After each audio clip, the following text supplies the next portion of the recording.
YMCA time capsule for me personally started on Friday, March 23rd, 2018, when I saw a Borghese building van out in front of the Y. Naturally, I was curious. And then along came Peter Picos, longtime Borghese employee, and his brother Jeff, smiling Jeff, looking good Jeff.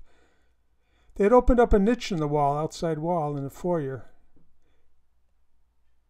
How did they know a time capsule was there? Well, because of this sign was on the inside, telling workers that there was a capsule there. That's Y CEO Greg Briscoe opening it up.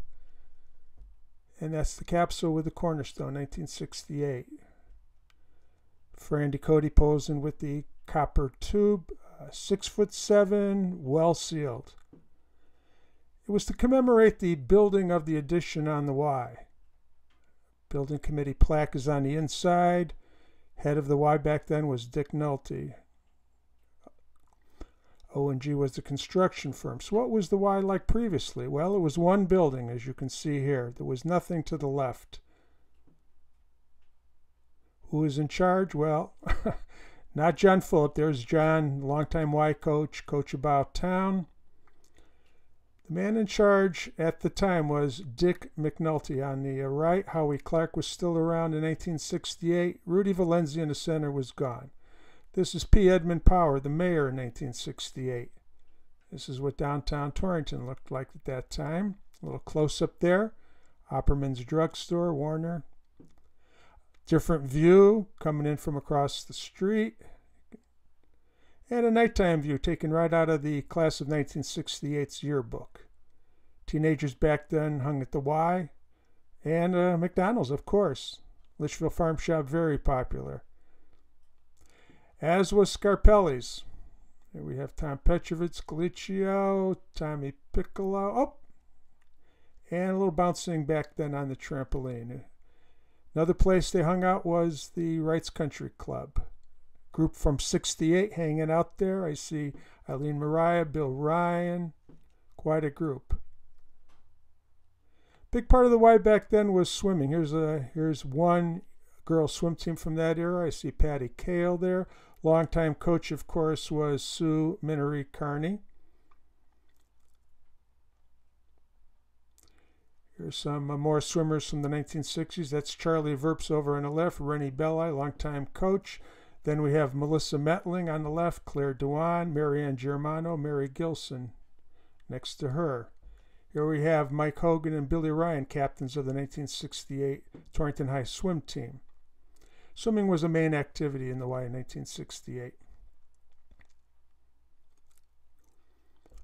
Here's the time capsule inside. CEO Greg Briscoe kind of handling it off the hand truck. Good group had gathered to see it opened.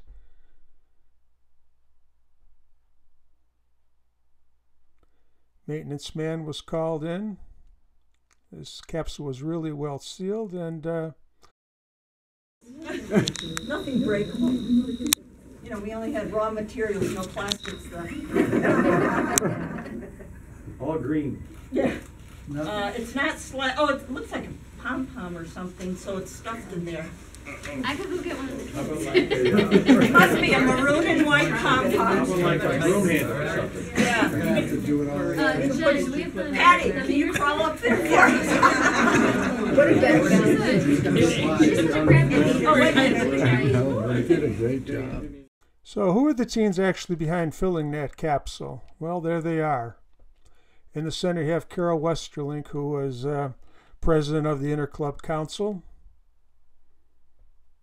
As you can see the junior high Y banner at the top. You can see how tall that time capsule is, too. And there's a close-up of Carol as she appeared in 1968. Here's a statement signed by the committee that was in charge of that capsule. It says basically that they filled it with items that were important to their teen lives, and they wanted teenagers in 2018 to open it up. It's one of the first items to come out, a Tri-Y banner. Here's Cheryl Franzing posing with a Sigma Phi pennant. And here we have CEO Greg Briscoe with an audio tape table full of the memorabilia that came out, including a a loafer that was standard footwear back then. We see a pom-pom there from Torrington High School, various envelopes filled with memorabilia, quarter, 50-cent piece, a Rheingold can opener, a beer opener. I don't know why that's there, but Ole Out, day camp, there's a nice pennant, well preserved after 50 years. Some magazines from the time. Life magazine, Runaway Kids, a real problem in 1968. Turbulent times. Mad magazine, a popular teen favorite. What Me Worry, Alfred E. Newman, you remember. I guess girls were reading Ingenue, 17, Twiggy, Co-Ed magazine, Boys View of You, and a Senior Scholastic, Racial Violence, world was being torn apart then. There were photographs. Here's a photograph of the Triumphs, also known as the Orphans. Rich Pulaski, Tom Weingart, Harvey Weisenfeld, Rick Jasonis. As a matter of fact, let's listen. The changing of sunlight, the moonlight, reflections of my life. Another photo of the Orphans up on top of the Yankee Peddler, motorcyclist zooming by on a Honda, very popular bike. Here we have a student ticket, good for 10 rides on the bus, $1.50, good deal for the teens.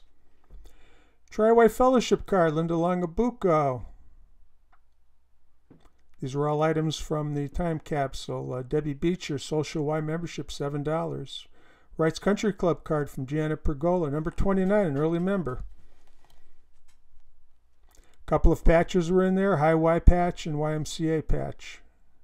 Well preserved. This was the 74th annual meeting of a Y Council, cross-section of adults and teens, going back to 1894. Here we have a Y membership card, application I should say, asks for your religion, asks for your father's occupation, who recommended you to join, not quite the same as today. Here's a retail bag from Worse. There were a whole bunch of bags. Here's one from the Oxford shop. There's the Oxford shop sign just for you to remember if you can. Ernie Cedar used to work at the Oxford shop, eventually became the town historian, very dapper guy.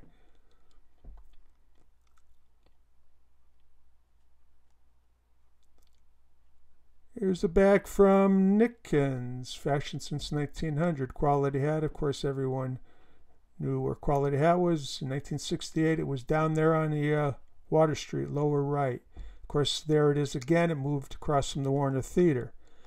Justine's near the bridge.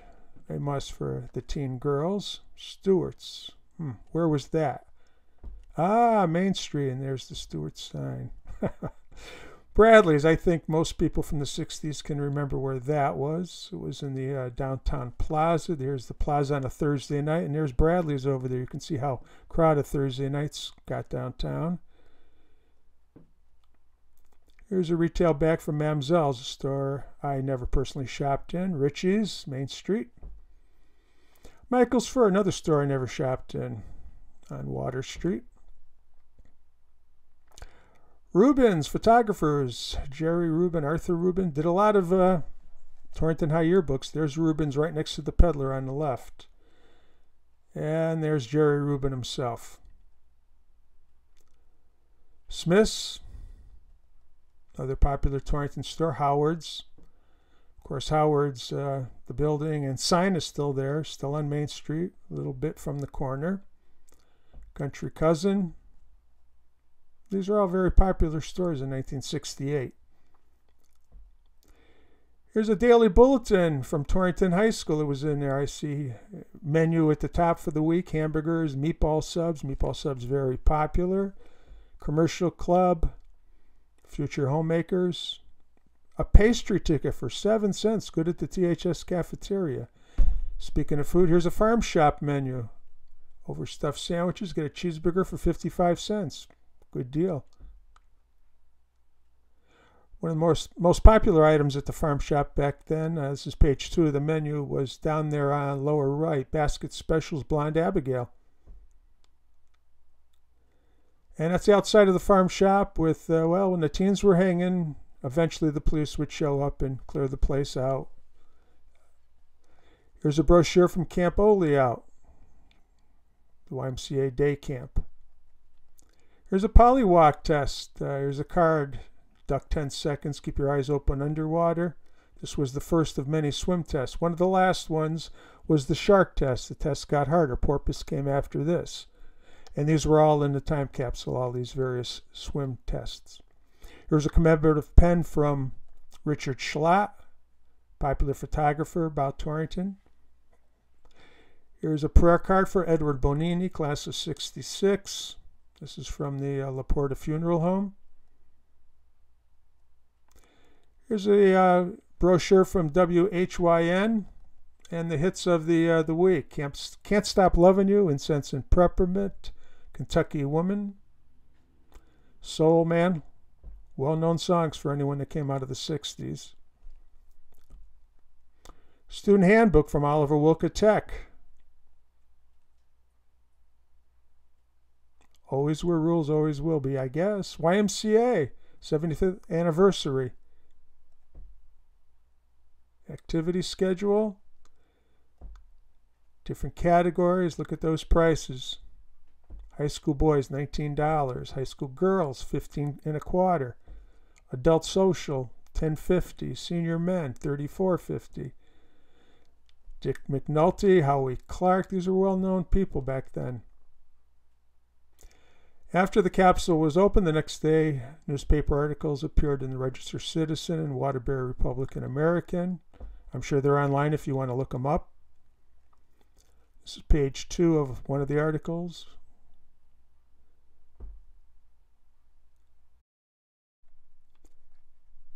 So, there's the niche in the wall covered over with plywood. Will it be filled with another time capsule? Time will tell. But in any case, I hope you've enjoyed this look back at 1968. It was a heck of a job those teens and adults did long ago to preserve a little bit of Torrington history. If you enjoyed it, that's all I ask. So,